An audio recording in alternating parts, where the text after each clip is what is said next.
Right, let's bring you more on yesterday's news that Manchester United are planning to build a new £2 billion, 100,000-seater stadium. Let's speak to the Mayor of Greater Manchester, Andy Burnham, who joins us now. Andy, great to see you. The Chancellor said this is a fabulous example for Britain's economy. Where do you stand on this? Well, of course, she's right about that. It's a huge opportunity for Greater Manchester as well. This project, if we get it right, could be bigger and better than London 2012 in terms of its regeneration impact. And Lord Coe himself said that today. So it does represent a huge opportunity. But getting it right, to me, means building a football stadium that is true to the traditions of this football club. So a true English football stadium, one that's affordable to everybody, the existing supporters, making sure nobody's priced out. But then in doing all of that, also setting new standards in the game globally. I think all of that is achievable if we work carefully together on it. And that's why there's a lot of excitement since the announcement. There's been claims of 92,000 new jobs, 17,000 new homes, and let me look at these figures, £7.3 billion a year to the UK economy. Now, those are big numbers, Andy. Are they achievable? Well, they're big numbers, yes, but they have been done by one of the UK's most reputable analysts in this area. And you've got to think about the power of this football club. As Mayor of Greater Manchester, I do go around the world.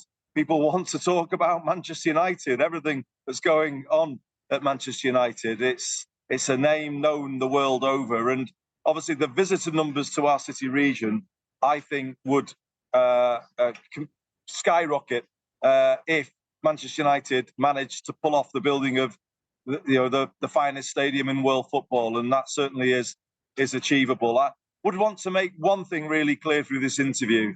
The firm principle on which we will be progressing is that there will be no public money for this stadium. Manchester United will be solely responsible for the building of their new home. Where we might be able to help is in relocating the freight terminals that are currently behind the existing Old Trafford, and actually taking those terminals to new growth projects elsewhere in the northwest. So if there is public money to be spent, it's most likely to be off this site and creating new growth projects elsewhere. OK, how much are we talking about? I think the relocation of that freight would be between £200 and £300 million. But what that would have the effect of doing is relocating freight trains from Manchester Piccadilly and Oxford Road, which I can honestly say to you, make passengers here very frustrated when they see those trains trundling through the city centre. There was a plan a few years ago to put in more platforms and more lines, and that would have cost £1 billion. So actually moving the freight trains out completely, which has been catalysed by this project, is actually a much more cost-effective way of doing that, and it would bring benefits to passengers right across the north. So this is one of those rare examples of a scheme that just stacks up in every way, brings huge benefits for everybody really in this area.